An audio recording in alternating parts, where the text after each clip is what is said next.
everybody. Welcome to Our favorites. And today we have worked our way through Jake's favorites. We have worked our way through my favorites. Go and check the series out, by the way. And today we are on Jared's favorite, his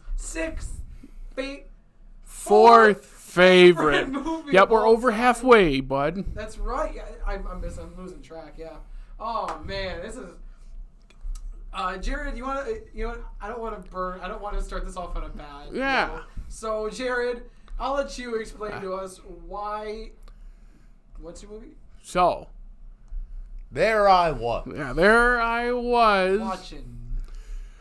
I remember I had bought a bunch of box sets at the end of high school, and one of the discs was defective because when you have these massive box sets, it's going to happen. And they're DVDs. This is 2013, and so I bought it through Amazon from an independent seller, and I emailed them like, hey, it was the Pink Panther too, the '60s one with Peter Sellers, the original. Yeah. It froze, and I was not happy. So, and I wrote a nice, just like, hey. I bought this recently, and one of the discs froze. It was the Pink Panther. My parents had already had like a copy, and they gave it to me because I told them about it. So they said, "Oh, did you want us to send you a copy?" And I said, "Unfortunately, I already have it." And then they go, "Well, how about we give you?" I think it was like Dr. Zhivago and Casablanca. I said, "Unfortunately, I have both of those already." And then I thought, do you by chance have Duck Soup? And they said, your copy of Duck Soup is on the way. I go, all right. It's this one right here. If you're watching, you'll get to see it. It's just also, an old... if you're wondering, Jared never throws anything away. No. So, and I remember the reason I asked, I'd seen one Marx Brothers movie at that point. It was A Night at the Opera. I'd seen it like earlier that year, and I liked it fine. I didn't know what to expect. I was working my way through the American Film Institute 100 Years, 100 Movies series. I was working on the 2007 list because I did that one first. And then 2 years later is when I finished the 98 one. And that was one of them and this is early days of streaming. There's not easy access to it. So it's like, oh, perfect chance to get a free copy of one that I have to watch. And I put it in thinking like, okay, this other movie I saw theirs that came out, it was the one after Duck Soup. So I saw it, and that one's considered, like, the two of them, Marx fans go back and forth on what the best one is. And this one, I was laughing nonstop. And I have seen it about 9 or 10 times, somewhere in there. Oh, my God. And it's one of my most rewatched movies. Consciously rewatched, because, when you're a kid, you just keep watching things over. So the ones I know the count of are about, it's up there. I love it. It's my favorite comedy of all time. It makes me laugh harder than anything. We'll unpack more, but and I'll get into the Marx Brothers a bit because they are well known, but also a lot of younger people don't know who they even are. So, I have held this in high regard as a movie and on my list, and here it is at number 4. I believe it has moved up over the. It's been in that spot for a while. But has moved up over the years. It's just like we've said in other other episodes with you guys. You hit a certain point where it's just a movie you can just pop in anytime and get the same enjoyment, and it's the same feel. It does not get old, and that rewatchability is what pushes it into this upper echelon of your movies. Oh yeah. It helps that it's also barely over an hour.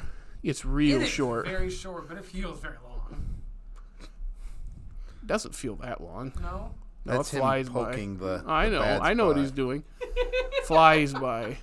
I didn't know I was in for a musical. Oh yeah, just about all their movies are musicals. Yeah, I'd honestly never seen a Marx Brothers movie. Me neither. Knew of them and knew sort of about them mostly because of Animaniacs, but yeah, I enjoyed it. Yeah, so in both your first time, and then you... I did, so like I said, this is a funny movie. Like, they know how to write funny lines. I just think the movie in its whole is not... It's a venue for their stand-up. Yes. Like, if this would have rather been just a stand-up, or if this would have been... you guys have obviously seen who's on first, right? You know that? The Yeah. old, like, I- Abbott the and Costello sketch bit. from the Naughty 90s Yeah. for Abbott and Costello. Yes. I also- And so, like, I feel like Well, it was a sketch. They always said that's the movie it got featured in. Yeah. I also. Go ahead.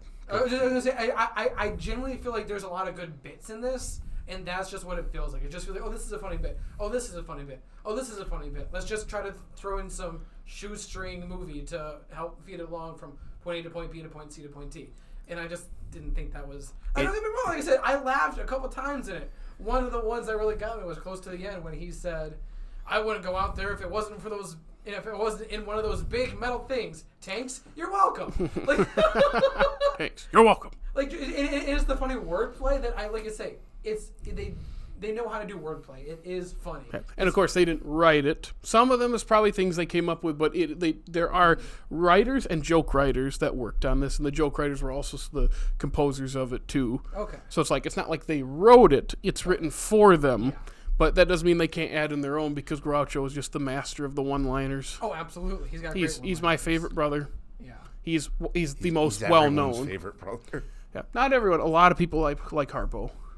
Some That's people fair. like Chico, and nobody likes Harpo is the Zeppo, one and that that's doesn't sad. speak.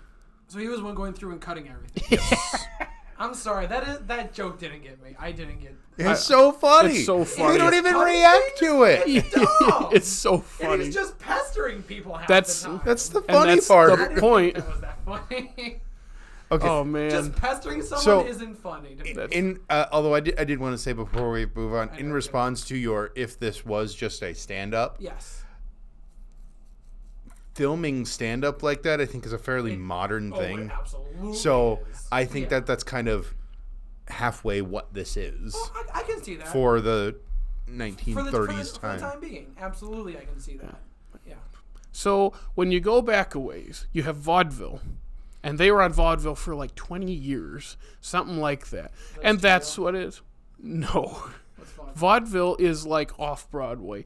It's a lot of entertainers doing bits and scenes and sketches and musical number. Like, that's what it is. It's smaller theaters. Okay. It's toured around. It's not like one location. It's everywhere. Broadway's the big fancy people. Vaudeville is like the common people's comedy show. Okay. And it's not like it's the name of a show. It encompasses a whole thing. And they were on there because they all could play instruments. They all could sing and I don't know about dance, but like, their own style of dancing. And they're funny. They all play off each other. Groucho is the one-liner guy. And then you have Harpo is the silent clown, the mime of sorts. Chico is the con man. Zeppo would play the more straight man role, but could get in some funny jabs. Gummo is the fifth brother. He never appeared in a movie. And then Zeppo, of course, after Duck Soup, did not appear in any more movies. He appeared in the Paramount movies. There are 5. This is the 5th one. Then they moved to MGM. After that, for the bigger budget ones, which is A Night at the Opera is considered the best of the MGM ones. So when you have vaudeville, they're on vaudeville for like 15, 20 years, and they just build up this repertoire of skills and abilities. And so by the time Coconuts hits their first movie, they've got all this experience, and sound is new. Coconuts is 1929, and sound is 27. And what had happened was sound is now introduced to movies, so we don't just need people who look nice and gesture to the camera. They have to make sound. They have to talk for themselves, or they have to do stuff. So musicals are a natural choice to incorporate because it's like, oh, it's synchronized sound already. We don't have to capture live sound because, it's recordings that they make. And also it's like we have to give them content because I've seen silent movies like we talked about in the Singing in the Rain episode where they're just standing.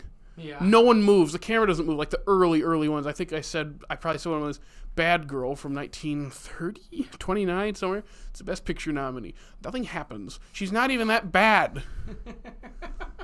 It's like the camera is still. Characters are still. There's not a lot of emotion. They don't move much. And it's because it's new technology. They have spots they have to stand or the mic will not pick them up because those mics aren't going to pick up much. So... What's the movie I watched this year that was that? About silent movies into It was sound, about the transition into sound. Singing And in there the was- Rain. Was that it? Yeah, okay. Yeah, yep. That's what I was saying. So, and a lot of what I'm saying right now about vaudeville is coming from I watched a bit of the feature on one of these. It's like 100 minutes, so I didn't have time to watch the whole thing. I wish I did. So vaudeville, it's like you have this huge talent base to bring into film because you got to get it from somewhere. And they pulled a lot from theater, but it's like, hey, look at all these performers. And they have 20 years of experience. Natural choice. And The Coconuts is one of their very well-running shows. I believe that was their first show on Broadway. Either that or there's... I can't remember if I'll Say She Is was Broadway or not. But they had been in a silent movie that's lost now already, kind of. But then, Coconuts is their debut, and it's like... And the other thing is, when you make a criticism about how the movie functions, this is how their movies function, and this is how a lot of these types of movies function, so it's not really a criticism when you say, well, there's not really a story. Well, that's not the point. So when you say it's not really a great movie, it depends on how a movie is defined in the sense. Oh, yeah, it's definitely semantics. And that's why it's hard, because it's so early in it, too. It's like, you can't really count it against it when this is what the medium is at this moment in time, and... That's the point of it, is to focus on the brothers and just the chaos they cause. Because each of their movies gets more and more chaotic. And if you know anything about them, they were incredibly hard to work with. Not because they were like bad people. They're just wild. They would be wild. They would not stop. They'd just be horsing around the whole time. I can't remember what movie. It might be Hail Caesar, where someone's like, oh, you better get in there. Like, he just had the Marx Brothers here, and they made a mess, because they're just nuts. I could definitely, that translate. I could definitely see them just going off the rails consistently. Yeah. So, and by the time you hit Duck Soup, they're wanting out of this contract, and I'm going to talk at length because you know more about this than anybody here. And I'm going to do too, because we said this about Young Frankenstein, and we said it before today. We're going to end up quoting a lot of the movie. And I'm trying to add a little more than that, because what else do you want to do with a movie that is a comedy and has a million great lines that you can just play off each other and just laugh at? And you're giving a lot of context that I had no clue about, so I'm fascinated to know. I do have a question before you continue. They're not all the same height, are they? That's a photography trick right there, right? It's got to be. They also were not very tall. Well, because I also remember Groucho is not very tall. No. And it actually was not very tall, I guess. And that's a quick tangent. If you think about how many movie stars, even today, that are not very big, and they have to compensate for their low confidence crews. Yeah. Like they make doorways smaller for them. And then here are these guys. It's funnier when the femme fatale or the female lead is taller than them, or the people they're making fun of are bigger, because they're the little man.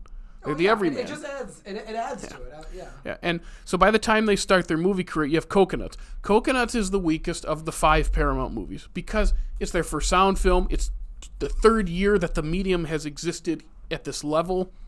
And that one is literally sketches around a hotel with a very loose plot about land rights. It's like they're trying to buy land in Florida. Okay. And certain harder edges of the show were taken out censorship, and that's why when people talk about historians be like, yeah, the stage show was sharper, and there are even names that they changed for fear of it coming off wrong because of the sound technology and how you hear it. And Coconuts was very popular on Broadway, and by the time they were filming the movie, they were doing Animal Crackers on stage, and they'd film all day for Coconuts and then go perform Animal Crackers on Broadway that night. They do that for weeks. I don't know. That workload is crazy. But they're used to it, because vaudeville, they're performing 2-3 shows a day all the time on the road. They're used to it. Also, if you're people that just don't turn off like that. I can guarantee they were hard partiers. I know for a fact that Chico really liked, I think it was marijuana, really liked it, would always keep some with him or something. I could be wrong. If I'm wrong, I'm sorry. I thought it was, but it is. And they liked to gamble, and they liked to, especially Chico, he's probably the hardest part, and they liked playing cards, and they liked just having a good time. You're on the road your whole lives. You're performing shows, and you're with your brothers, who they all got along, so of course they're going to just go nuts. Oh, absolutely. Yeah, that should make sense. So that's how, so when you watch Coconuts, it's literally you'll be in a sketch, and they point it out in the documentary. It's actually fascinating. There's a long take. It's 5 or 6 minutes of just Chico and Groucho sitting next to each other, and Chico is conning him out of something, or something like that. It's the viaduct scene. He's saying viaduct, and Chico keeps hearing why a duck? So every time Groucho explains it, but why a duck? And just sits on them. And I think they said in the thing, it's the closest you'll get to seeing a filmed stage performance. And, it changes as the movies progress. You don't get those anymore, but you get sucked into that scene and there's no cuts because it's just focusing on their act. And from all accounts, their live shows were way funnier than the movies. And the movies are held in high regard and are funny. I could imagine the live shows would be just bonkers entertaining to go see. And it's like you hear stories and you hear just how, and I was telling Jake how they'd sometimes switch roles. Oh, that's cool. I think it's either Chico or Harpo's daughter. I think I told you it was Chico's. It might be Harpo's.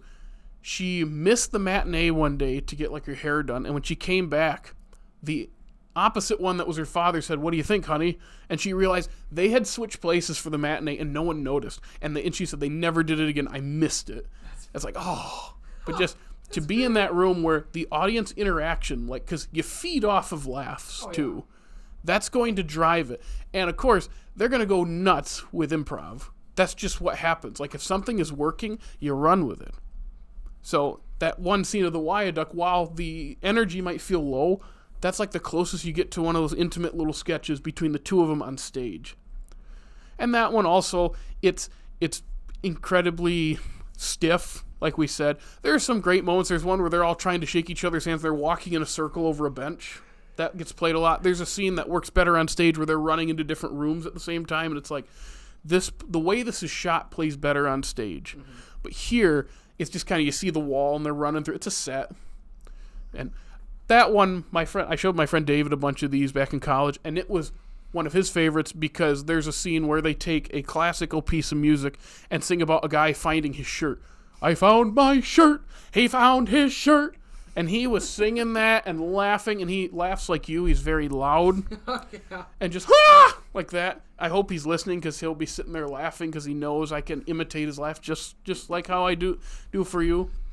So, and then you get to Animal Crackers, which, again, these two ones, they've done on Broadway a million times at that point that they're filming it. And Animal Crackers is one, when I showed Hammy, dear friend of the podcast, he watched the Paramount movies a couple years ago.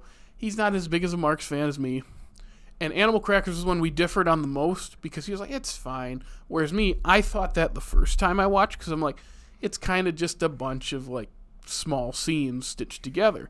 But then I watched it again with a little more context. And it's no, I'm enjoying the looseness of it because there's something comforting about that because it's a bottle. The whole thing is they're at a party. Groucho is this esteemed African explorer dude. The whole get up, and he sings a song, the Hooray for Captain Spaulding, if you've ever heard it, where he's trying to leave, and they keep him there.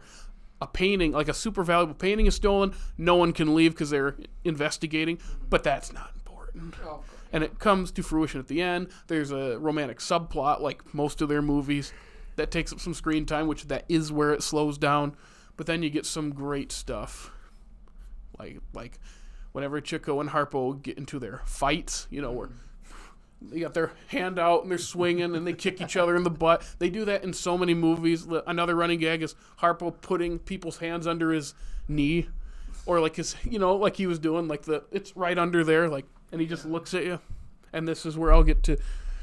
And I know some people some historians don't like the use of the term. It's anarchy humor. It's, at least in these, when they hit MGM, they're calmer in that way, and that's why I think it kind of it waters them down. I can see but that. It's anarchy humor because we don't care how we read, and we don't get where it's a very self-centered character who's doing whatever they want. And the reason this resonated with people is what happened in 1929. At least one war. Well, that's incorrect. Oh. The stock market crashed. The Depression started. Yeah. So people, they go to a movie where you have these guys running around doing whatever they wanted, and they're the poor everyman most of the time, doing whatever they wanted, and it's refreshing, and it's funny, and a lot of the times, they're picking on rich people. Ding, ding, ding. And that's why, and then you watch it now, it's they kind of are the everyman's comics. They kind of fit that mold of of what people were feeling when that came out. And I think that resonates with people because, rich people kind of suck. Yeah, oh, absolutely. You were going to say? I was just going to say it is really hard to think about this as like a pre-war sort of thing. Like it's between, It's hard for me to think about movies that are the pre-World War II. It's kind of like that's when, like, for us, the world, quote unquote, starts. Yeah, kind of. In a weird way. I don't know how, because it's still, 40 some odd years before I was even born. Yeah. 50 some odd years before you were even born. Yeah, was it me? Someone I was talking to once. It's nothing great. It was like, I sometimes wonder if World War II was supposed to be the end of the human race. We were just going to destroy each other, and we didn't. And now we're living in this weird aftermath of, like, I don't think we were supposed to still be here. I could see that. Why do you think we keep saying, oh, now it's going to be the end of the world, or it's coming soon? Because I think a lot of people weren't expecting it to last after what we did to ourselves. And other people did heinous things to other. Like, World War II is the ultimate example of that. Really, really was. And when you get something that's pre-World War II, there is a bit of, like, how to put this? It's weird. Because after World War II, you get noir, which is harder and kind of more cynical, but there's this weird naivete about movies before World War II. Yeah, I was going to say that. I was thinking about the way that they, not that this is about the war in the movie, but just the way it's kind of approached, I don't think would happen in a post-World War II Hollywood movie. Yeah, I think it could, but it would be a little different. It has been brought about because when the movie came out, it was the 6th highest grossing movie in the country that year, which you'd think, that's pretty good. Their last couple were, like, big hits. So it didn't resonate with people because they're still feeling, it's been 10, 11 years since World War I ended, and they're still kind of feeling like, do we really want to do it? And plus, Europe is gearing up for another one at that point, early 30s. Like, it will be a couple years, but, like, that's the start of things. So it's kind of in this weird in-between spot. 33 is before the Depression ended, right? Yeah, the Depression technically didn't really end.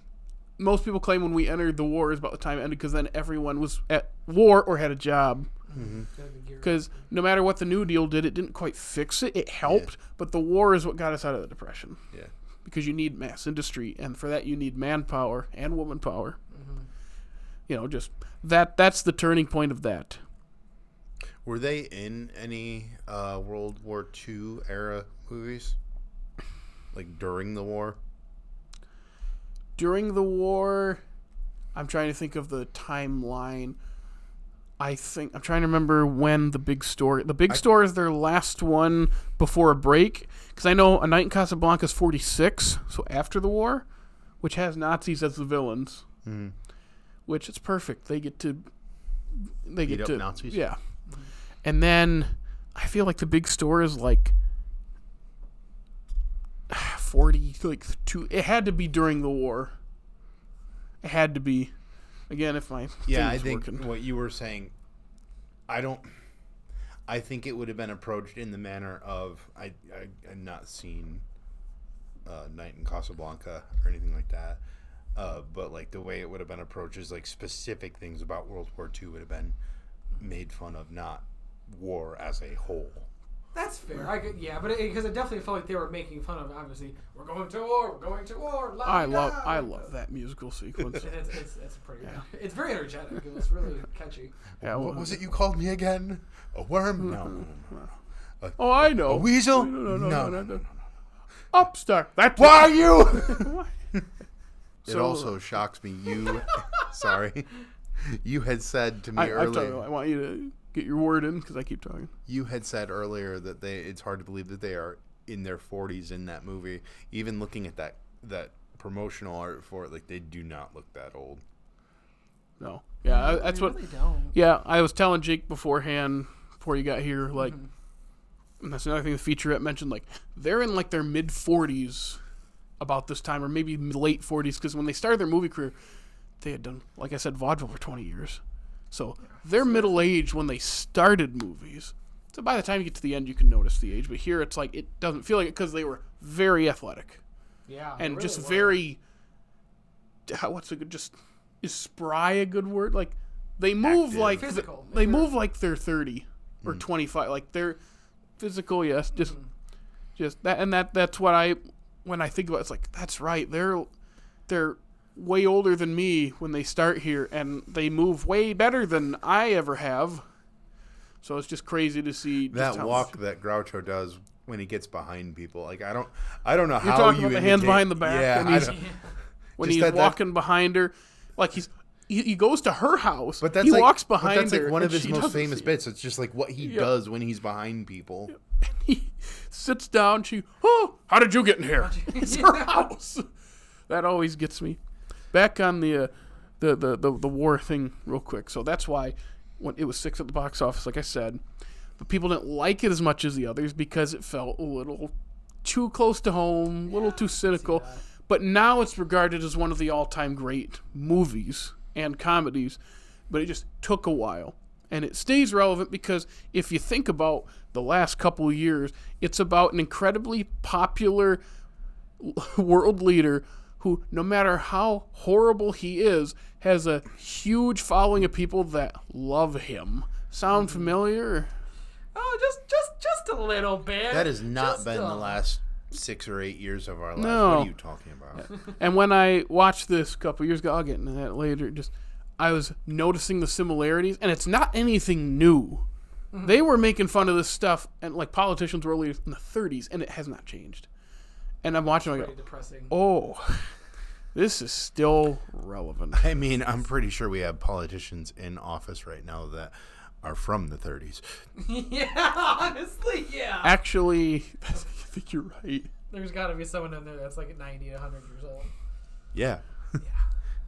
Yeah.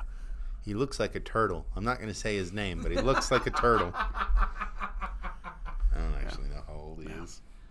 Back on. So when I was saying about Animal Crackers too, like it is a story that's a clothesline with sketches added on because that's just how they're structured.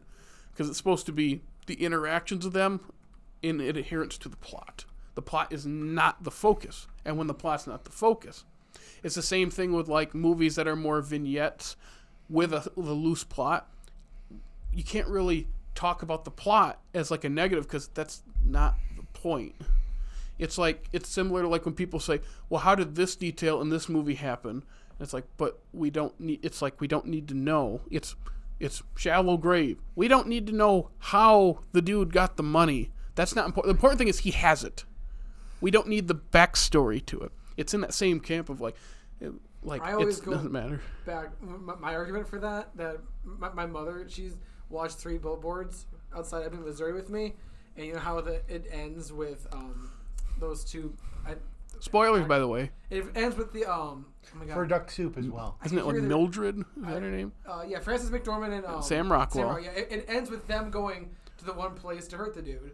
Yeah. And even though he didn't do it. Yeah, but the whole point, because my mom was like, "What happens to him? Like, what? Like, is the dude okay? What happened?" Like, I'm like, "Mom, that's not the point. Isn't The the point end is of that they that got just together. So like, it's Isn't the end of that just Sam Rockwell putting the shotgun in the trunk and They're then driving driving. off? Like, did they actually make it to where the dude is? It's not important. They're leaving. It's just them. No, living I'm together. I'm, Yeah, I'm he's asking wondering you, where does it it ends. actually make it there? Because I watched it like 4 or 5 years ago or something. 6 or 7 years ago almost. Yeah. You think?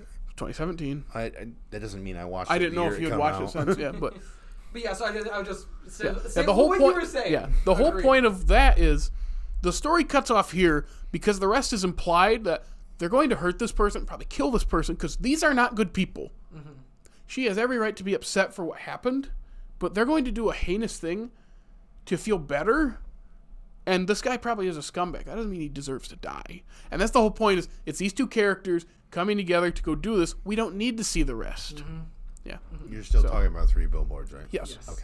So I'll disagree with you, but I went a roundabout way of agreeing with him. So when you go back to Animal Crackers, and when Hammy and I are discussing it, this is a couple years ago too. It was like 3 or 4 years ago. He was saying like, yeah, and his whole thing is it's not his preference, it's not his thing, and that's fine. But he was also saying like, yeah, it just kind of feels loose. It's like it's the stage show, it's loose. When you get to the next 3 movies, they're much tighter in that department. That doesn't mean they're tightly wound stories, but like whereas Animal Crackers is in one building, one big mansion. Monkey Business, they're on a boat. They're stowaways on a boat, and they're running around the boat getting into trouble for 2/3 of the movie, and then the end of it is when they get off the boat to go to a party. And that's another one where it's mostly their gags and jokes, and there is a story. There's more of a story in that one. But it's just, that is what this is for. It is a vehicle to show their comic abilities and have jokes. And when that is the focus, it's hard to criticize like lack of story, because the story is not the focus. It is not as important, because it's supposed to be, the story's happening here, but this isn't that kind of movie. It's this kind of movie on these idiots who run around doing whatever they want. And I said anarchy humor, and the other, I think they would say chaos is the better one in that feature. Like, I think I'd say chaos better, because it's not really anarchy. And I was thinking, like, it kind of is. They just kind of do whatever. Like, authority figures, they just make fun of and take advantage of, because... I mean, that's all this movie is. And he is an authority figure, and it's making fun, because, like, of course, this is a terrible idea. And it stems from the one before it, which is Hammy's favorite one, which is my second favorite one, Horse Feathers. They put Groucho in charge of a school, like a college. He's the president of a college. Chico and Harpo are like guys who he recruits for, because it's a football movie. Interesting. And it's supposed to be like, oh, their team hasn't won a football game in like 100 years or something. Not 100 years, it's not been, but like they've never won against this rival school, so he thinks they're football players. And it's another one, it's just like scene after scene of like set pieces. But it does end with like 20 minutes of the football game, which is wonderful. That sounds interesting. The Marx Brothers playing a football game. What? That does sound wonderful. There's a great line. That sounds entertaining. Groucho, the president of the university, is playing in the game, and he's sitting there after the play smoking. Goes, "What are you doing with that cigar?" "I'm not doing anything," or something like that. I can't remember the whole line, but they're just, you know, the ref is the authority figure, and they're doing whatever they want. Yeah. And it's like there's a moment where Harpo ties a string. You know the string thing he was doing like this with the hat? Yeah. In this one, he ties it, puts it on the football. They throw the pass. Guy catches it. He yanks it back and then runs around. I will say, in all the ways in which I'm familiar with the Marx Brothers just from other media, just because they are a group that changed comedy pretty much. Defined it, I would say. Defined an era and style. Yeah, okay.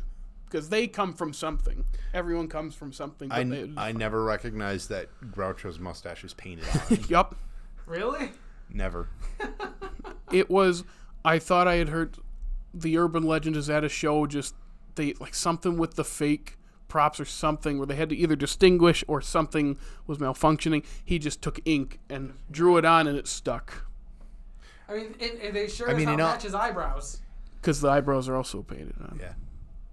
I missed that. That's hilarious. See, it is funny that you caught the mustache. But not the eyebrows. When you see, again, this is the first Marx Brothers movie I've seen, and when you see it represented in like Animaniacs or You it's Bet Your referenced Life. in another movie, they always like in the Groucho glasses. He's got a thinner. It's a mustache, like it's an actual mustache. Yeah. And then he turned and I looked and I was like, "Oh, that's paint." It's like, oh, that's not real. It's ink. Yep. And they do always make fun. It's just weird when you look close. You're like, oh yeah, he's just this normal newbie looking guy like the rest. But if you don't look close, it does look like he has this mustache, and it's so funny. He just every time I watch this, he just kills me. He's the rudest person on the face of the earth, and it's not like a. He really is. It's not like, and that's the point. And it's not like a gradual. Right away, he's late to his own ceremony, which Jake and I are talking about. How it's funny how they're all waiting and they keep singing the song over. And you expecting someone? Yes. And he sticks his cigar out like the sword. And that's what told me like, okay, I'm gonna have a good time with this. And then I will say Mrs. Teasdale comes out and he just it's. I will say it was incredibly refreshing to watch something that was from an era of comedy that wasn't just screaming or violence. Yeah, I mean it was. Yeah, I mean there's it's well. So wait, did you tell me this is not mostly improv then? It's written. Okay. I don't know how much is improvised, because it gives but me a lot of the so one-liners much, got to be written out. Yeah, because like the vibes at least it portrays to me is that they're all just screwing around on set and they just roll which with they some did. hits. Yeah. Apparently, they also did not get along with. I believe it's Sam Wood who directed it. Oh, I should. That's No, that isn't it Sam? name Or doesn't sound correct. is it Sam? No, that's the next one. I think it's Leo McCarey. They didn't get along That with the name director? sounds correct. Okay, I get them mixed up because one of them, I don't think either one liked working with them because it's kind of hard to deal with them. Yeah, it's Leo McCarey. I always get them mixed up. Yeah, so Leo McCarey, I thought I heard didn't really want to do the movie, and they had that reputation of being hard to handle. I don't know what hard to work with, but just hard to handle, to corral, because my guess is they would not get still for shots and start. They just keep going. Isn't this from the era of like the assembly line movies where directors didn't really matter as much as they do now? It was not. They had a touch in how the movie functions, but like the writing is done by a hired writer through the studio. The producer has like an iron grip on how the movie will be, and then of course the higher ups know how it will be edited. But like there's certain touches you can put in there. And McCarey at that point, I believe, had directed hits, and he would go on to direct some other things. I wish I could pull it up if the internet worked on this computer. Want me to pull it up? I could probably pull up a second if I wanted to. It's just I would have it ready to go. The point being, it would be you direct a movie for X amount of weeks, and then you move on to the next project. You'd have multiple movies a year that you directed because you're just under studio contract. You were a cog in the machine. So it is an assembly line because the 30s, they pumped out movies. I remember my film school history. Yeah, so I'm just trying to remember where I was going with this. I was going somewhere with this. I don't know. I'm sorry. I interrupted. Oh, no, you're good. I am looking at Groucho, that was it. I am looking at the Wikipedia page for the Marx Brothers, and there is a picture of Groucho, and I don't know which one. That probably Checo, maybe, or maybe the maybe Zeppo. They're young, so it's hard to tell. I mean, it says Harpo on the bottom there. Oh, does it? Yes. Okay, it does. It's not right under him. It's like the bottom of the page. I didn't even look at that part. Image credits usually help. I think Harpo's birth name was Adolf, and they changed that. They changed it to Arthur. Good call. I mean, Groucho's was Julius Henry. Julius Henry, yep. So, but getting back to like they just do whatever they want, and Groucho gets like this is teased out. Poor Margaret Dumont. She was in like 7 movies with them, and is always the foil, and she takes it like a champ. Like I think Groucho called her like when there were only 3 Marx Brothers. She's the 4th Marx brother. He told her she was gonna bend over the oven, and he couldn't see the oven. Marriage. I could see you now in the kitchen bending over a hot stove, but I can't see the stove. And there are little things where it's like you wonder why doesn't she push back? And I'll say, well, 1, it's the 30s and she's a woman. Oh yeah. 30. 2, it's funny, and 3, she'll give him looks. It's like the people in the movie, if they're not directly insulted, just kind of like ignore them like they're annoyed by them, but yet they're enamored with them sometimes. Like he says that and she kind of goes like that. It's just this little look, and that's all she has to. She's so good at playing those characters. Those looks make you wonder if those are the parts that are improv. Yeah, apparently she didn't understand a lot of the humor directed her usually because she's a more classically trained thespian of the stage, so she's acting. Most people in this are acting, around. and that's why you need that juxtaposition. They're going nuts while everyone else. She's the movie that they're existing in. Yeah. She opens him with welcome arms. Oh, is that so? How late do you stay open? Like he's just, and what is it? I hear they're gonna say you take up a lot of ground yourself. I hear they're gonna tear you down, put up an office building. You know, you haven't stopped talking since I got here. You must have been vaccinated with a phonograph needle. It's nonstop. In like 50 seconds, he drops like 10 things. It's very talky. Like it's very fast paced. Talky. It is a talky. Oh, ha ha ha ha.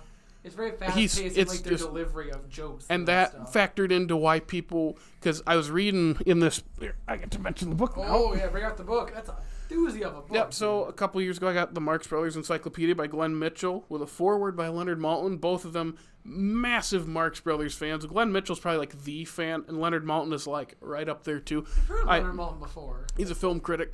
He had those big movie guides. I have a couple of them. Okay. Where he writes just a little snippet about, he has like 17,000 entries in each book. Damn. Something like that. So this thing is wonderful. It covers like everything because it's an encyclopedia. And a couple years ago, I used this for when I did a big watch through, which I'll talk about right now. Well, when COVID hit, we're all at home. can't go anywhere, do anything. And I thought, do? I haven't seen the Marx Brothers movies in a couple years at this point. I'd seen all of them up through A Night in Casablanca. There's one after it called Love Happy. I haven't seen that, but I've seen all the rest, but it's been a while. I'd like to watch each one in order for the first time, in release order. Mm-hmm. And I'm doing nothing else. I can do one a day, and what I'd do is I'd watch it at some point during the day, and the next morning I'd eat breakfast, I'd put on some music, and for the next hour or two write this giant letterbox review just for fun.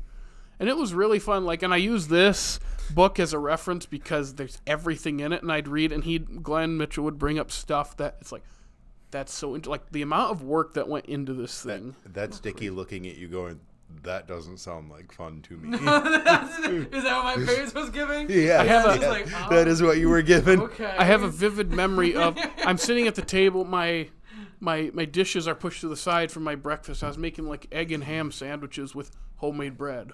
That my mom made. She made bread a lot during the quarantine. So did everyone. Yeah, honestly, I got into it a little bit too. Yeah. Yep. So I pushed that way. I had my suitcase record player, which those suck. Don't buy them. I didn't have money at the time for a record player because the unemployment hadn't kicked in. Oh yeah. So I'd bought or something like I still don't have a record player though. No. Dude, Audio Technica the makes suitcase good ones one. if you need one. Gotcha. I'll just What'd you steal say? yours. Audio Technica. Oh. That's the one that I got, Sam. It's about $100. I should say. I'll just steal yours. Oh, okay. But I have that next to me. I'm playing the Until the End of the World soundtrack that I just gotten on vinyl.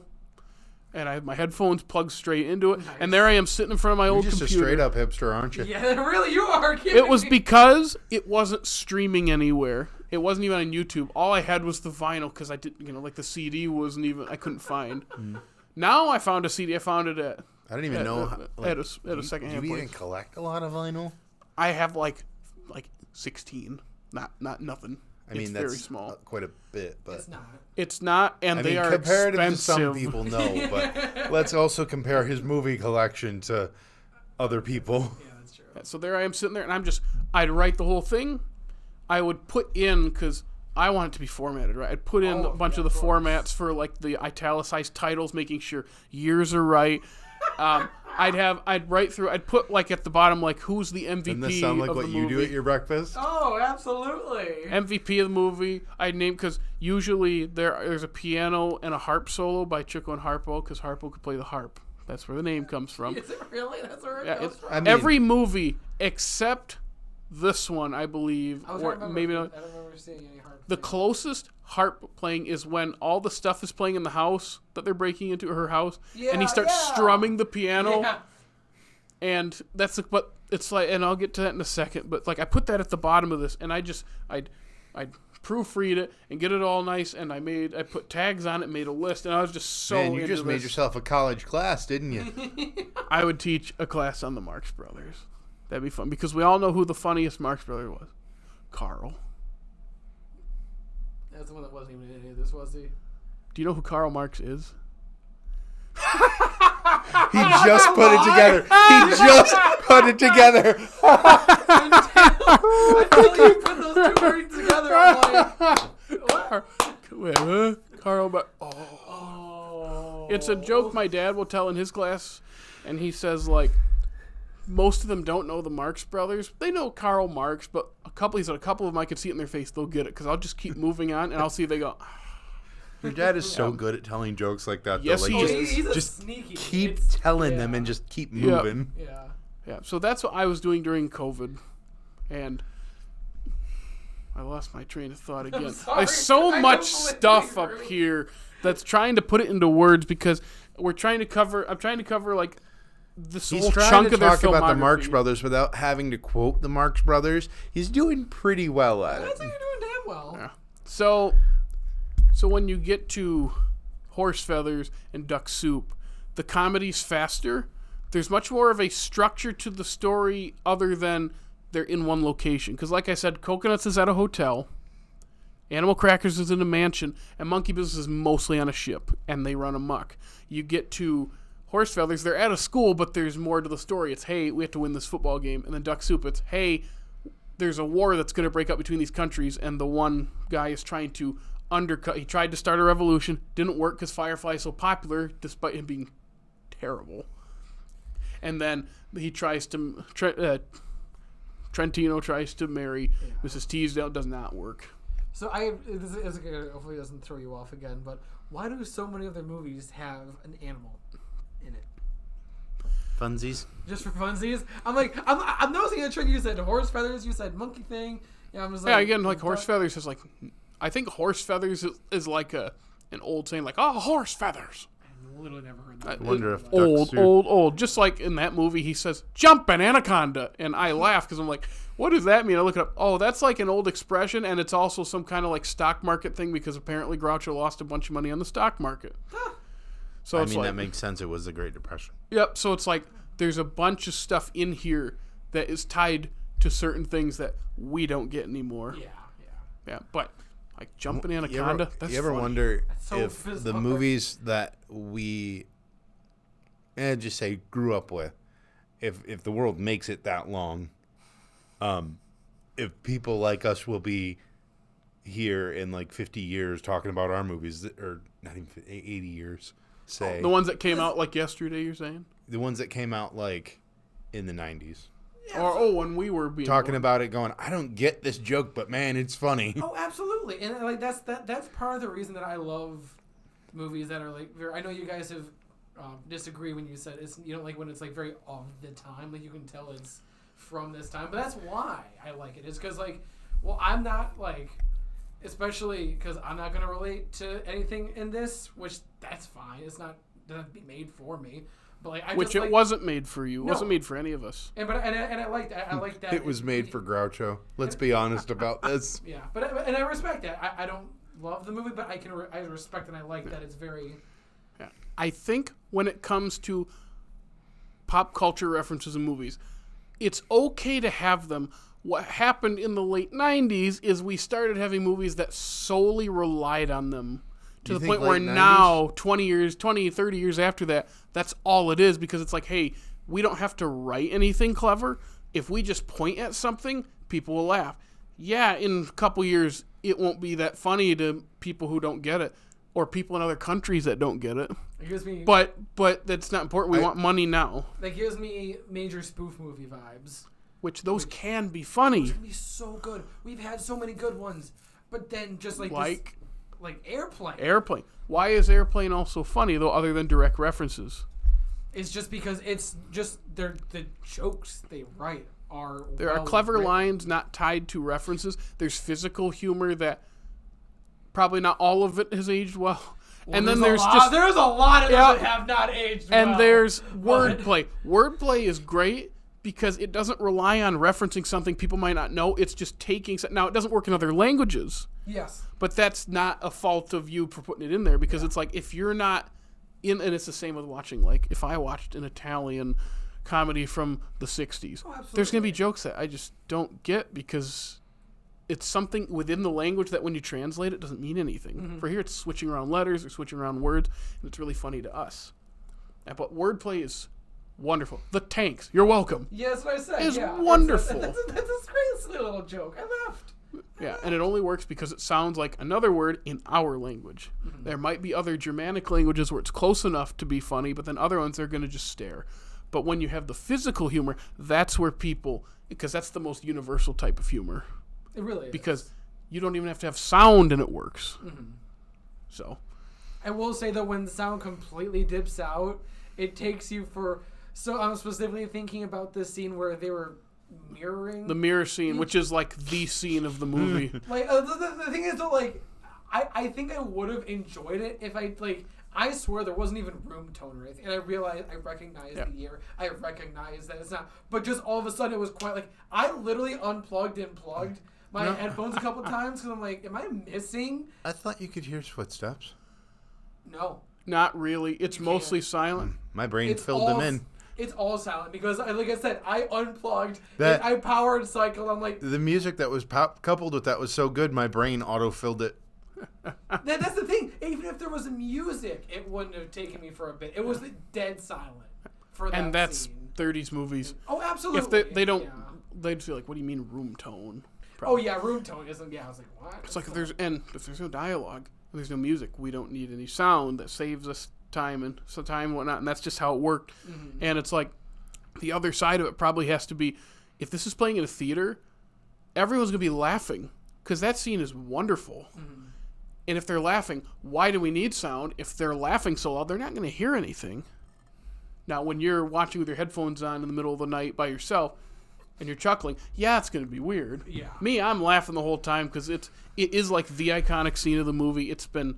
People have done it over the years. A big one is Harpo guest starred on I Love Lucy like a decade or two decades later, and they did that scene. He did that scene with Lucille Ball. Oh, nice. Like in a way where they're mirroring each other, and it's wonderful because when you think at first, neither like Groucho truly thinks this is the mirror. He's onto it the whole time. He like literally like I love when they step around each other. They kind of And then also when he drops the hat, Groucho just lifts it, brings it up, and then there's a part where he turns around because he sees the hat.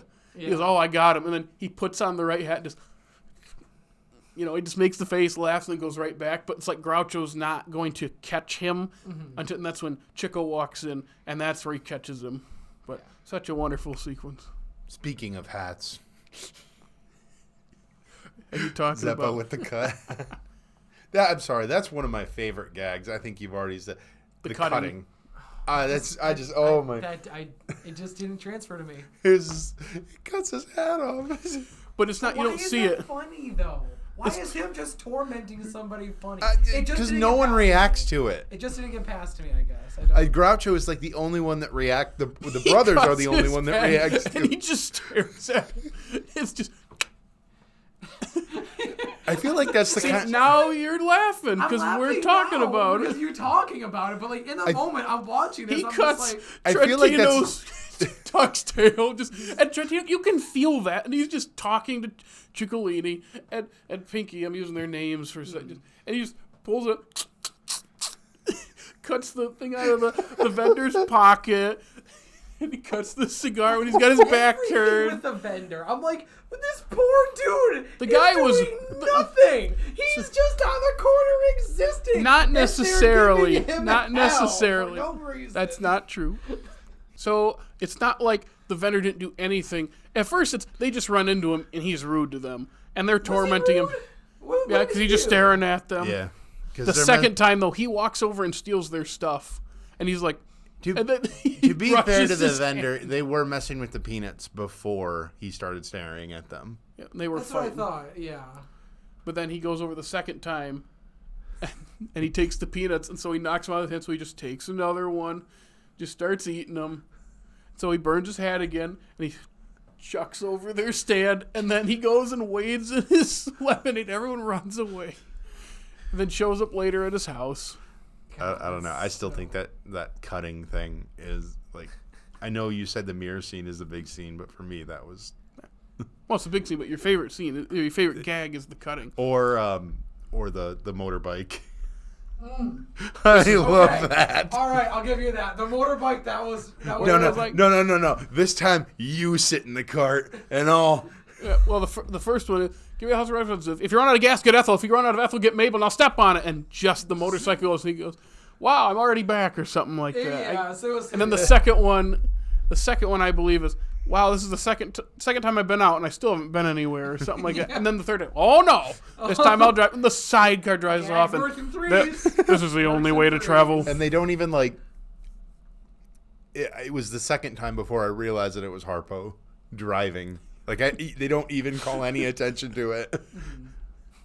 I love the face he makes when when they're talking on the phone at her house, and Harpo's listening in on the other line, and they say something about, the war plans are in the safe, and Harpo just goes, yeah. That kills me every time. I don't know, and that's also she's laying on the bed because they're all running in and out of, because they all look like him, which they look just like each other with the hat and the. They really, like, you can tell they're brothers. And then of course how about my glass of water? I give up. How about your glass of water?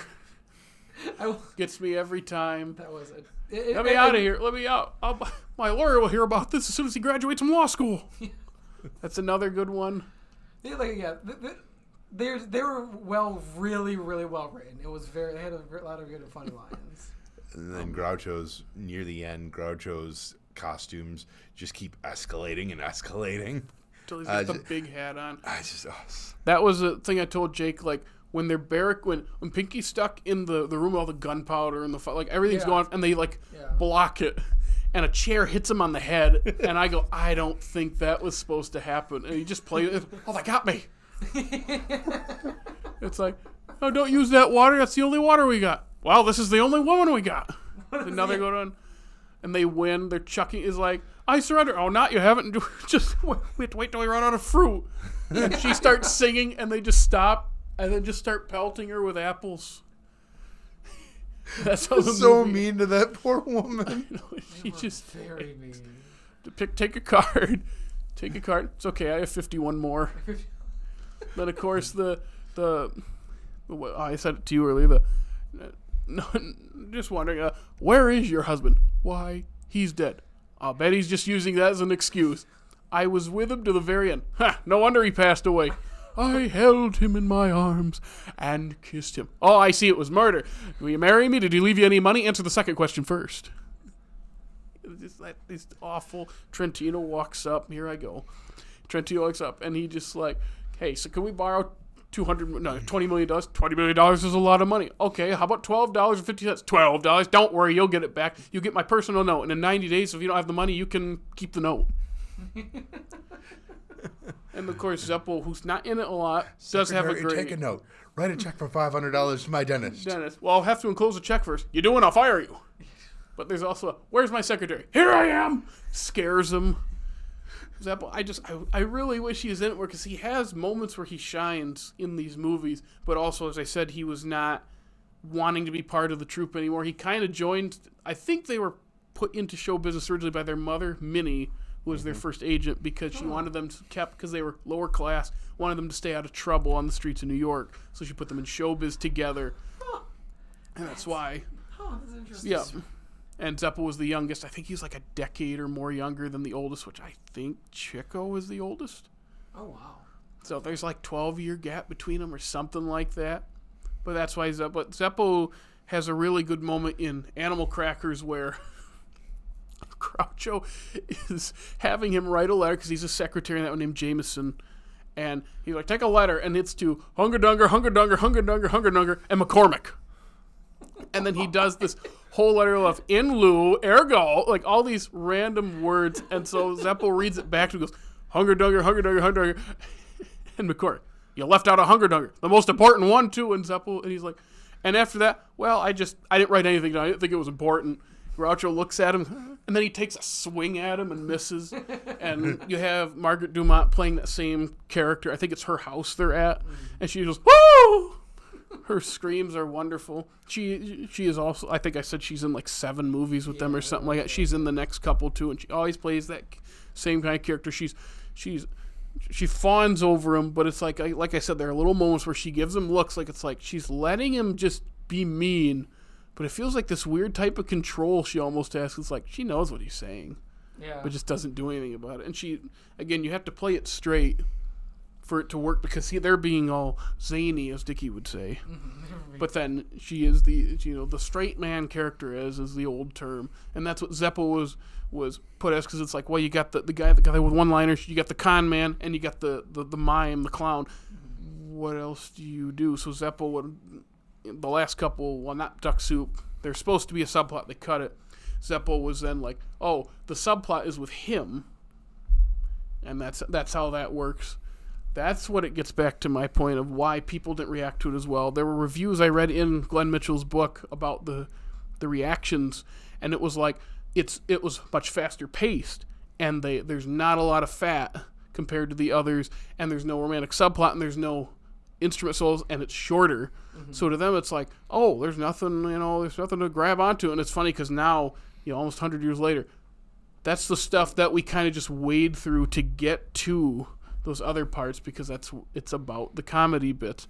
And it's funny how like it is faster paced, but that's what makes it so good. It's just unrelenting. And as they said in the featurette, it was kind of if you don't get it, they don't wait for you to laugh. They just keep going. So then not only does it make you feel pretty good if you got it, you come back to watch again to try to catch everything, because if you're laughing over stuff, you're going to miss it. I feel like I've caught everything for how many times I've seen it, but you never know. There could be something I missed. And there's always stuff going on in the background you notice that's funny. Mm-hmm.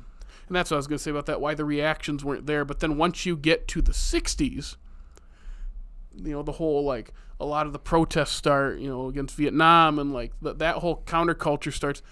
These got a resurgence because when people are watching these movies, it's sticking it to the man, at least in the Paramount movies. Yeah. And that's what resonated to them. So there we are a generation later, and they grab onto it because it's sticking it to authority figures and doing whatever they want. Yeah, I was going to say, it's easy to say, like you said, almost 100 years later. It's interesting how much gravitas they all have, and such a relatively contained movie, and like how that has carried through comedians we know today or have known from this generation. I was talking to you earlier today, and a lot of Groucho's mannerisms and the way he would speak, and like even like the one time I really noticed it, like he had this like smile on his face, and I was like, that kind of looks like something Robin Williams would do. Yep. We were talking about how, like, because it's like the comedians our age get a lot from, like, things they saw growing up, which are 80s, 90s. Yeah. And then they get it from 60s, 70s. It's that decade thing. Like, the Marx Brothers are highly influential. Oh, absolutely. Because two big, like, the one big, Robin Williams is a big one. But another big one, Woody Allen is a huge Marx Brothers fan, constantly putting references. Like, there's a whole musical number in his musical straight out of a Marx Brothers movie. Plus, the name of the movie is a song from Horse Feathers, which is Everyone Says I Love You. Then, like, Hannah and Her Sisters, the reason his character in the movie decides not to kill himself is because he watches Duck Soup. Because he's a huge Marx Brothers fan. And then he influences comedians of the next generation. It's all tied back to it. And the Marx Brothers probably had inspiration. Well, it's still... I would say it's still influenced, it's still but there. The comedy is different. Like comedy can't work like that. Yeah. And it's such a anymore. It's always a shame when artists are not good people and have done bad things, but a lot of their art or some of their art is really good. It's hard to watch. It's that artist separation thing that we've talked about. I mean, go all the way back to our Ants video for That Works. Yeah. Way back, if any of you were here then, that was almost 3 years ago. It's like, here you have someone who's incredibly talented, who has created things that are very good, but their personal life features things that are range from not great to pretty heinous. His is more complicated because we don't have a full story on anything. Yeah. So that's why it's very hard for me to comment, not knowing everything, but it's also like, I also recognize that this doesn't look good. There have been claims for certain things. I don't know how to comment on this. Mm-hmm. It makes me uncomfortable, and it's enough to go, yeah, this probably isn't a great dude. Yeah. And a lot of people have boycotted being in his movies, which I don't. I think he has like one left because he's pushing 90. Literally, yeah. He's old, and I know people refuse to work with him now because more, the Me Too movement brought up more stuff. So it's like, yeah, I would not say this is a good person, but it's a shame that a lot of, or at least some, because he's made so many movies. He's made like 50 some movies. Some are some of my favorite movies of all time.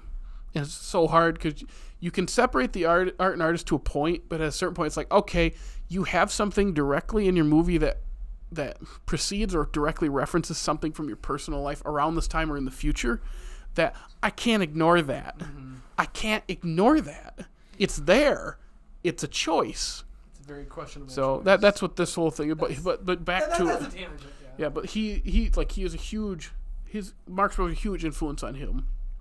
And then he has influenced many comedians after, because Seinfeld's humor is very Woody Allen-esque, different direction, but it's kind of a branch off of that. I mean, Woody Allen straight up is part of an episode without being in it, where if Kramer gets a role, and that's these pretzels are making me thirsty, that running gag in that episode, because that's his line in the Woody Allen movie they're filming in New York. You were saying, Jake? I would just like to comment that we have now been talking about Duck Soup longer than the runtime of Duck Soup. We did it. Congratulations. Yeah.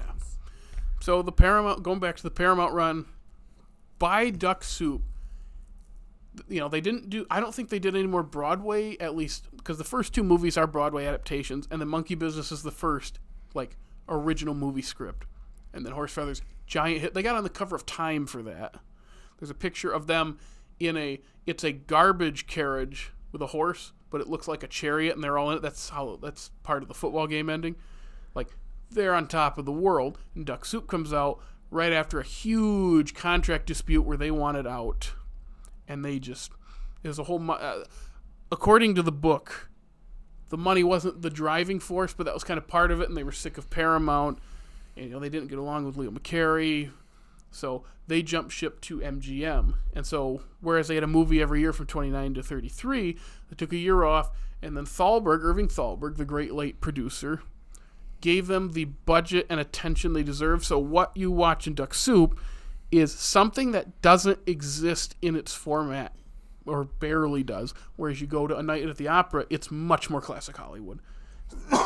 Irving Thalberg, one of the big innovative names in producing ever, died tragically young. He was like 37, 36, but huge influence on the industry. So many good things about him from creative people and minds and who he worked with. Just, I don't know all the specifics.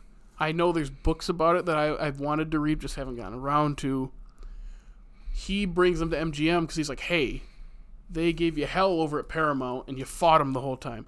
Come here and I'll give you what you want and get a structure. So that's why a lot of people love A Night at the Opera. It feels like a classic Hollywood movie, and the brothers are more sympathetic. On the one hand, you get some great scenes, like the stateroom scene is a big one where they're all, like, they order a bunch of food and people keep coming into the room until the room is just chock full of people. It's wonderful chaos. And there's a scene where they're, like, moving beds in and out of rooms to, like, confuse a cop. And he's like, what's that bed doing there? I don't see it doing anything. There's a great one. It's like, there's one bed, now there's two. Well, they breed like rabbits. So it's like, it's a lot more conventional. It's got Zeppo's no longer there. It's got a romantic lead that's like a friend of theirs. There's like this trend of, like, Harpo and Chico's characters are usually friends with the romantic male lead. There's the female lead that is somehow tied to the plot. Groucho is somehow in the mix of this whole thing. And that one is the best of the post-Paramount ones. And then A Day at the Races is the last one that Thalberg had a hand, and he died while they were making it. And those are, like, the two big, like, okay, they have their budget, they have, like, the time. And A Day at the Races is almost 2 hours long. Oh, so God. I know, that's why it's like when you watch it, you go, this is just weird. That is so much. It's so almost double the length of Duck Soup. Are we boiling this down to MGM was a better era than Paramount? No, because Thalberg died so young. They got those two movies in, and Louis B. Mayer was now in charge. And before Thalberg died, this is what set the tone for the whole relationship between him and the Marx Brothers. He was trying to tell Groucho something on the lot one day, and Groucho said, I don't work for you. I work for Thalberg. Not a good way to be on his good side. And when Thalberg's gone, it's like, okay, Mayer's in charge. He slashes their budget. It's way less structured. And when you watch it, the film suffers as a result. There's good bits and pieces, and I like most of them. But on the whole, they're just kind of fine. Okay. Like, they went to RKO after A Day at the Races to make a room service, which is not a Marx Brothers vehicle. It's a stage play, and they're kind of roped into these pre-established characters. It's got a young Lucille Ball in it, which when she shows up, it's like, that's pretty cool. She doesn't play like a funny character. This is really early. And then they went back to MGM for At the Circus, which I like. It's not great, but it's got its moments. That's the Lydia the Tattooed Lady scene that it's known for, where Groucho sings that. Go West is their weakest, easily.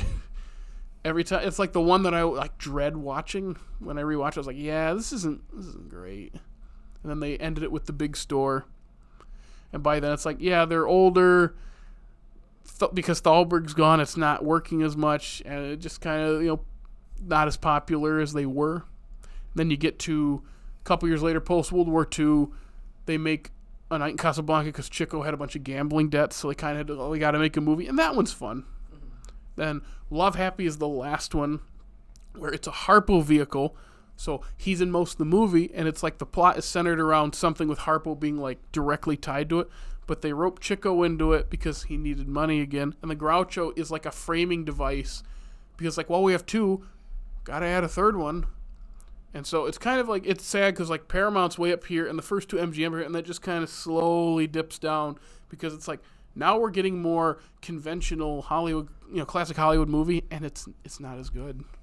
There's something about the freedom and the looseness and the creativity of the Paramount ones that when they got to a certain point, it's not like they had a formula.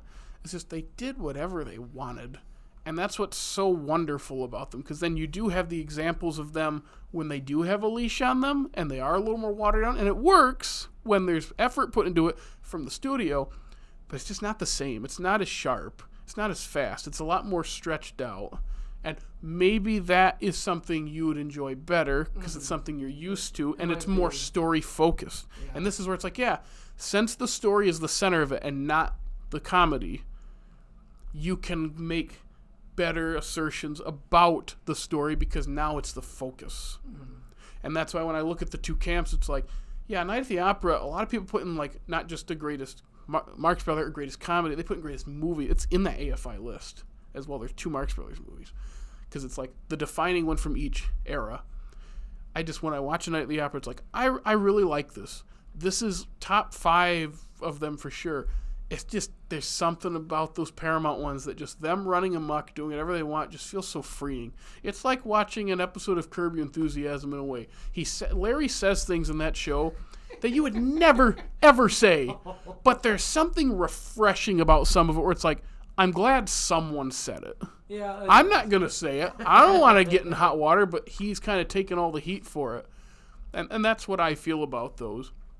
And that's what draws me to them is how you have 2 very different halves of their career in film. They have all the vaudeville stuff that we don't have, like, footage of. But just knowing all that experience led to this run of movies that were very successful, and and then other movies that were moderately successful. It's a very interesting career. They all did things afterwards. Harpo went over into other countries touring, doing comedy, playing his harp. Apparently ran messages for the U.S. and Russia even, like covertly. Oh my God. Like espionage stuff. Harpo is such an interesting person. Chico's he died before the others. Didn't really have much of a career because he's he's the lesser of the 3 in most people's eyes. And Groucho's the one he gets. He had a couple movies I've not seen. I think one of them is Copacabana. Yes, you can sing the song if you want. I'll let you sing the song. Copacabana. There you go. So he had a couple. They're not, from what I hear, not great. But then the big late career thing for him is You Bet Your Life, the game show. Have you ever... That ran for 20 years. That sounds about right. And you've never heard of it? No. There is a reference to it in Aladdin when Genie is talking about the contract. Not quite 20. 14 years. 14 years. So dizzy. You know how Genie, when he's talking about the contract, he really quick reverts to a little black and white version of the Genie that's doing the Groucho walk with the cigar, and a duck drops? It's really quick. I don't remember that being black and white. Just Genie is black and white. Yeah, I don't remember that being black and white. It's in the cave at the beginning still when he's talking about the rules. Okay. I don't know the word because he talks so fast, and that's him doing his Groucho impression, and he does it really fast. The duck drops, and then he changes into something else. The duck dropping is part of You Bet Your Life. They would work. Robin Williams would work that in. Yeah. That's funny. And Groucho is just such an easy one to... You put on... they have the Groucho glasses, have permeated culture. You put those on, you have the cigar, and then you just make one-liners in a New York accent. That's Groucho. And apparently, I can't remember if I mentioned it, we've been talking so long, his family said he was never off. That's how he acted in real life. Not the jerk part that we know, just more of he was always with the zingers, the one-liners. Apparently, I don't know if it's true or not, he wanted or did get, because they're Jewish, so they're in a mausoleum, or so I can't remember if that is the right term, but it was like, help, I can't stand up in here, is like what he wanted on his epitaph or whatever we call it when it's a mausoleum or whatever. Not good with all that, knowing the terms for that stuff, but just a funny person in real life too. I feel like there could be a really interesting biopic there somewhere. It's also hard too because whenever you have biopics about such big pieces of society, you have to nail it. Oh God! Something like Elvis is easy because even though he's larger than life, there's a certain easy thing to imitate. So that's why it's really hard to perform it well. Last year we had last year we had one Elvis movie. The year before, last 2 years we had two Elvis movies. Mm-hmm. Austin Butler's portrayal of Elvis is exceptional. The movie is not great. He is so good. And then you have Priscilla. It's, how do you say his name from Euphoria? Jacob Elordi? Yeah, Jacob Elordi. Yeah. He plays a much quieter. I say that it's not like every scene is quiet, but a much more. Yeah, also, what? He was in Saltburn. Yep. Yeah. He plays it a little different, the more at home, quieter, quote unquote, version, because he's not the main character. But they both nail different parts of this very big, very popular, very well-known figure. Something like a Marx Brothers movie, excuse me, is difficult because not only do you have to match them and their mannerisms, you have to be funny. And when you have to be funny as a real-life person, it's hard. Oh, yeah. I wonder if that's why they've never done it. I'm not saying it'd be easy, but I just like you telling me all these stories and all these interesting things about them. I'm just like, this is right for someone, but it's daunting. It'd be hard to do. There is a Broadway show from the 70s, somewhere last century. They had a Broadway show called Minnie's Boys, and it's about the Marx Brothers. And it was one of those like highly anticipated things, and it flopped hard. And it's one of those I've not read into enough or like know what's in the show, but it's one of those topics of like, oh, biggest Broadway bust. Like everyone was excited, or it was like supposed to be this big thing, and it didn't even hit 10 performances or something like that. Yikes. And it's ripe for it, because I thought I heard it was about their early years where their mother is getting them into show business, and she's the main character. I think I could be wrong, but like there's that attempt. But it is also like, how do you make a biopic about someone like that, where you have to not only nail the performance, you have to have chemistry with the other performers to the point where you get to feel like you are related to them. Yeah. It's not impossible. It is, as you said, daunting. And that's why. And plus, their popularity now isn't well known with the younger generation. No, it seems to go in like the 30s they're big. Then in the 60s, the counterculture that we talked about. Then in the 90s again, they hit it big. It's about every 30 years they say, maybe this. It's about on point. Yeah, maybe it's the 20 to 30 year cycle. Like the 20-year nostalgia cycle is one thing. The 30-year cycle is another thing too. It's like these culture cycles. I mean, I know I mentioned it. It was for Frankenstein. What were we just watching? What was your favorite? Young Frankenstein. When we were talking about Young Frankenstein, I know I mentioned like the chaotic humor of that. Felt like it resonates with like the humor that I think of today. I think a very similar thing with like the way like you were literally calling it chaos humor. So I could see this easily making a comeback. Honestly, you take a quick clip of like any like couple minutes in this, post it to TikTok, it'll blow up. I truly think it will. It's that funny, and it's like those when you get into short bursts like that could easily. And look at the speed and pacing of it. What they didn't like back then, because they're used to a specific thing in movies. Because on stage, of course, it's fast. Mm-hmm. But they also do wait for laughter at times. When it's a movie, they had to space it out to leave room for laughs. This one, it just goes. And nowadays, because of people's attention spans, and because of TikTok and shorts on YouTube and Instagram and all that, and Facebook, because those exist, they want quick and easy and fast.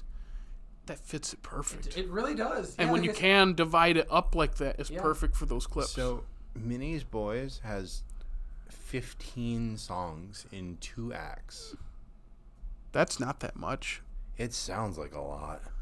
I think, think about like... I mean, it depends how long your act is. Yeah, and also some musicals have like 10 to 12 songs an act. Or if it's sung through... Yeah, Hamilton has like 20 tracks. It has or 7 20 that songs were cut prior to opening. So that tells you what probably wasn't very good from the start, and they are just tweaking it as much as they can. It just didn't work. There was an off-Broadway production of it in 2008. Gotcha. So more attempts, but again, it's not going to hit big, at least right now. If they do have a resurgence this decade, or maybe that'd be great. It's probably going to require some kind of dramatic movie to get a resurgence. I could see that happening, yeah. Or some kind of mini series. And isn't it I've not ever seen it. My sister is a big Gilmore Girls fan.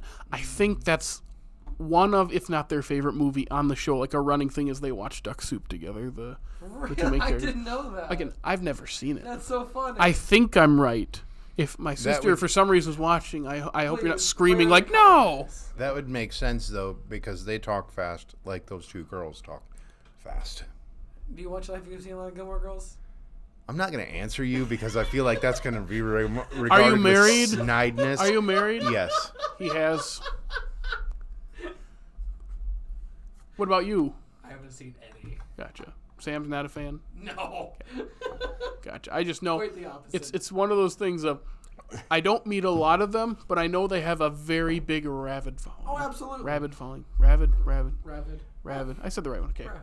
You said rabbit following? Yes. A lot of rabbits are really into this. Yeah. It's just one of those shows like it has a very deep fan base. And when my sister's like, "Oh, Duck Soup," yeah, I think she saw that when I got, "Oh, yeah, I know what that is." I'm like, "How do you know what that is?" "Oh, Gilmore Girls." I'm like, What? Also, Gilmore Girls has young Sam Winchester. Yeah. Oh, I do. And Sean Gunn Lucky. is a major or minor character in it. Sean Gunn is in I Gilmore think so. Girls? I think he is. I think that's one of the things he's known for. Didn't know. That's I wild. think. Again, I'm just grasping at straws here, trying to make. But it's like I'm trying to make myself sound smart. I know Padalecki is in it. That's where Padalecki got his break from. Yeah. There is just saying there's media that has been made in our lifetimes that has referenced it that has a following. Yeah. So. All right. Yeah, and again, it's a well-known one. I mean, the AFI put it on a ton of those lists. Yeah. I mean, it's honestly a shock that it's taking me this long to watch it. I feel like it'd be an easy one to watch in film school because it's that's short. That's why I'm surprised I never watched it at Grand Valley like once. But it's just You could have watched this in a Wednesday night 3-hour class. honestly, I could have. You could have watched it 3 times. I think we'll announce it at the end of the episode, but the next movie on my list, you could watch Duck Soup 4.5 times. Oh, good God, please. Stop. Before finishing. Yep. I know Don't the say it. next We'll movie get it. is We'll get not- to it next. no, Yeah. I have to watch that. It's so I'm long. excited. The next one. Oh, me too. I haven't seen it in years. I've read the never- book more recently than watching, but that we'll get to that at the end You of the episode. read? You can read? You can Yeah. read? I read this book, the one I've been talking about the whole time. Yeah, it all started with Duck Soup too for the Marx Brothers thing. Because after I got that for free, I would just start buying this because this has like all the Paramount ones have like the black case that all match, and they have like the painted covers like that. And so I would buy one, and then I got what was it from? There's like a library from like Iowa had like a 2-in-1 of like Go West in the Big Store that they had their stamp on that they had given to like a Goodwill, and they were selling it on, and the Goodwill was selling it online or something like that, and I bought it. So that's kind of a fun thing. And then I have like the TCM 4 favorites that has like At the Circus, Night in Casablanca, room service. But that has all of them? No, this is the Paramount. So then this right here is the Blu-ray one, which I hate that this is so slick, but it has the 5 Paramount ones all in one, and I bought this. I bought this after my challenge, like marathon, whatever you want to call it, where I marathoned them all in 13 straight days, maybe 14. It's all logged on Letterboxd. I'd have to look, but basically it was each day I'd watch one of them. A giant review that he wrote while eating breakfast. No, I finished breakfast first. Oh, of course. Yeah, breakfast Yeah. is important. So it's really nice because like you got the original posters on the back there, and you open it up, and there, it's really nice. They have a collage, like, and that's what's nice is like that cover is here. It's like a collage of all 5 covers. Has a bunch of bonus features, and this is what Hammy borrowed when I'm like, oh, you should watch some of these, and I think he watched them all in order because, he knows Duck Soup is in my top 10, and his thing was, I don't think it's my type of humor. I appreciate it. He does think they're good, and Horse Feathers is his favorite one. And even when I talk to him now, he has mentioned like, oh yeah, I love Horse Feathers, or at least he likes it a lot. Like I know that's his favorite. If you're interested in, I think that would be a next logical step if you wanted to keep in this, because the plot is football game, and they're all in love with the same woman. It's really, really funny. Football game, woman. That's a man's movie. That's what I was like. Yeah, you got me sold. It's a man's movie right there. Great moment where Groucho takes over the class and he's teaching. He turns back. Harpo pulls down something that's a picture of a horse, and Zeppel plays Groucho's son who goes to the college. Groucho turns and points. That just reminds me, I haven't seen my son all day. He's pointing right at the horse's rear. There's so many great jokes. It's like those two, like Duck Soup's up here, but Horse Feathers is right in the vicinity too of like it's so good. Yeah, but if you wanted something more conventional, then I'd look at the MGM. At least Day at the Races or Night at the Opera are the two best examples. So after that, they're fine. Yeah. There are good parts and good scenes, but there's not really a great one after A Day at the Races. And if you are wondering, yes, the Queen albums, A Night at the Opera, A Day at the Races are from the Marx Brothers movies. I don't know if the albums have anything to do with the movies, but that's where they got the names. Huh. Yeah. Really? That's... Yep. Right. A couple other tidbits. I know we're going to wrap up. Apparently, Mussolini hated Duck Soup and considered it offensive, and when the brothers found out, they were ecstatic. Because Mussolini sucks. Fantastic. There is also a town called Freedonia in like New York. It's spelled with one E less. And they apparently like said something in the press about they're upset at the negative things they're hearing because the movie's like ruining the reputation of their town, and then the brothers sent them something back like, well, your little town's ruining the reputation of our movie. That's great. No, just a couple other little tidbits there. Also, the NRA logo at the beginning is really funny. Yeah, I was wondering about that. It's not in the British releases of it, but it's the American because it was about buying war bonds or something, or maybe that's a different movie thing. But there's a financing thing that has to go with that, and I don't remember why. But it's So just it like was a actually movie partly financed by the NRA. or something like that. Yeah, it's just wild. I forgot about that until he said it, and I was like, that's right. You see the logo, you go, interesting. Although I feel like movies were sponsored by all kinds of different people. Yep. It's almost as funny as the end of the Oxbow incident, which is about the negative aspects of mob mentality. It's very dark ending, and the movie ends on the somber note, and then it says, buy war bonds. It is a little, it's like you can't count it against the movie. It's them inserting something, because it came out in 1942 or 3, so right in the middle of the war. It's just one of those, that's interesting. Yeah, that's Yeah. I love the Marx Brothers. I could keep talking, It but made me want to read about them. Like, it's just, they're so interesting. after I got done, had I not been watching this on my computer, I would have been during the movie. After the movie, I went to their Wikipedia page, and then I was like, oh. And then I looked up Groucho's books. I've not read any of their books. I should get them if they have reprints that are available. Yeah, I'd be really curious to hear some of that stuff, hear their insights. Yeah, just Memoirs of a Mangy Lover. just directly tied to early sound and vaudeville and early television and just comedic geniuses. Also loving family members and loved each other's brothers. Like, you know how you hear all the time about brothers falling out or family members. Where's Liam? Yeah, we've been making that joke all day. And it's just like, from all accounts, all their kids have said they're great parents. They always got along. The brothers would call each other like every night to talk. Oh, wow. That's Like, great. just, from all accounts, good. You never know everyone's full story, but just sounds like they were good fathers and good brothers. That's always good And to it's- actually have decent people that are talented. I don't know. Yeah. If I was Groucho's kid and he never turned It'd that get off, I annoying. would get annoyed. It'd be one of those things. I'd be pissed. You live with him and you hate it, and then you go to like college or you move out, and then when you meet up with him, it's like, part of me is a little annoyed because, oh, good, we're back, but also part of me is like, I kind of miss this a little bit. Just look, because you've been so used to it. Yeah, I could easily see that.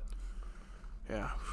But yeah, that was my number 4. I love the Marx I Brothers. appreciate how much history and context you gave. I didn't know. Yeah, we would have had nothing to say had you not been here. And the other thing is like a biopic. Do you make it a mini series about their whole lives? You make it about one thing. There's If a lot of you different ways to make it go. if you make a movie, Do They you always make it make only about the Paramount years? Do you what make it what only do you about? focus? And you got to Do you focus focus on one on thing. one brother, or do you focus on all of them? Or And if you focus on one thing, you know, like you should. and if you have to choose to choose focus that. on one brother, how do you do anyone else but Groucho? Because that's the famous one.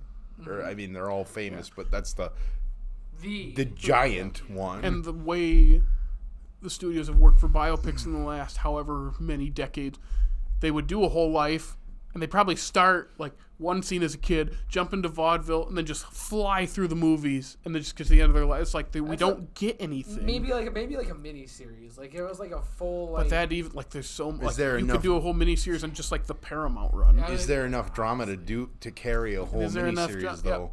It's like how much artistic liberties you have to take to make it more like a show instead of just a textbook. Mm-hmm. And also, it's like, do we need that even? Because a performance of them is not going to be better than them. No. And that's the other thing. It's like, and the family has to sign off on that. Yeah. Oh, there was one other funny thing I mentioned to you earlier today. So the guy, the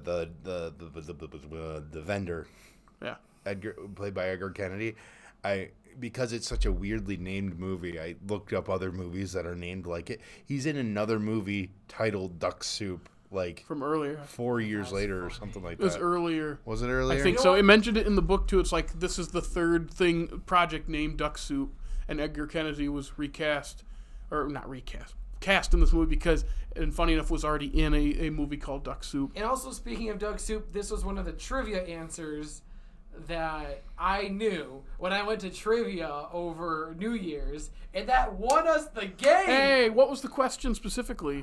He doesn't remember. Realistically, it was probably like, what is the Marx Brothers, like, maybe, like... Oh, so it was, the category was, like, something in a zoo. So all the answers had, like, an animal in it. And it was something about a Marx Brothers movie, and I'm like, Duck Soup. I knew it right away. It's probably name a Marx Brothers movie because there's multiple with animal. Well, 3. Yeah. Well, yeah. 3, and then Animal Crackers is not a specific. It might have been for like what's a? It's like a not an anagram. It's like a It's another saying for something that's like really easy to do. Like, isn't Duck Soup like a phrase for something of that nature? Like an idiom. Something? Yeah. But regardless, I just want to give a special shout out. This movie helped me win trivia. 25 bucks at Harmony Brewing. All right. Anything else about Duck Soup? And thank you, Jared, for your incredible history lesson. Yep. Go to Letterboxd and read my giant reviews that probably have a million typos that I missed. Like, they're long. I think it was... Or his abridged one from when he watched it this time. Oh, yeah. I'm like, I don't need to say, this much when... You should have linked to the bigger review. I did. Honestly. Oh, you did? Yeah, I think... I didn't read it that When much. I watched this back in 2020, and 2020 is highlighted... I believe, or I usually do that. I think I do that for others, where it's like I will link it on a word so you can click it and read the big long one. And this is just a short. Because that's what I want to do. I want to go back and read an essay by Jared. That would be funny to publish your own book of your movie reviews from Letterboxd. I read a little bit. That would be so. I read a little bit, and I was like I like this. I think I'd change this and this, and like you because you're older, you start like, I'd change all these parts. Yeah, with time it changes. Yeah. But you know what I won't change is when I throw it to you to tell them when to check out our social media. Jared. Gotcha. Yeah, we really got to hurry to get under 2 viewings of Duck Soup in this one episode. Where can they find us? You can follow us on Facebook, Instagram, the funny TikTok, and X. And you can listen to us on Apple, Google Podcasts, Spotify, iHeartRadio. And hey, if it's YouTube, like, subscribe, comment, and ring our bell. Hey, check us out on all those apps. Rate us and like us or comment or whatever. And check out our groovy website. Absolutely. So, yeah, if you like this episode, guess what? We got more. Next week, we're moving on to Jared's third. I say we're in his top 3. I'm excited. All time. And I think I know what this is. I'm so scared it's going to take... How long to watch this movie? Not as long as The Godfather. You got me there. We did watch, what was that, 10-hour version of The Godfather? 9. Yeah. 9, yeah. But no, unfortunately, I still have to spend 4.5 hours. Is that how long this is? Yeah, it is 254 minutes. And it is from 1993, Gettysburg, big Civil War epic, childhood favorite of mine. We'll cover that next week. If you have time this week to watch the whole thing, I will probably watch it in one sitting. I think Jake's going to try. If you need to chunk it, Dude, I'm going to have to chunk this into like a whole week. It's separated by days of the battle, so you could probably go day 1, day 2, day 3. That might be the easiest way to do this. But that's next week. Yeah, go watch Gettysburg if you want to, and then we're going to talk about it next week. So that's You said 254. 54. That is legit 4 hours. It's a lot of minutes.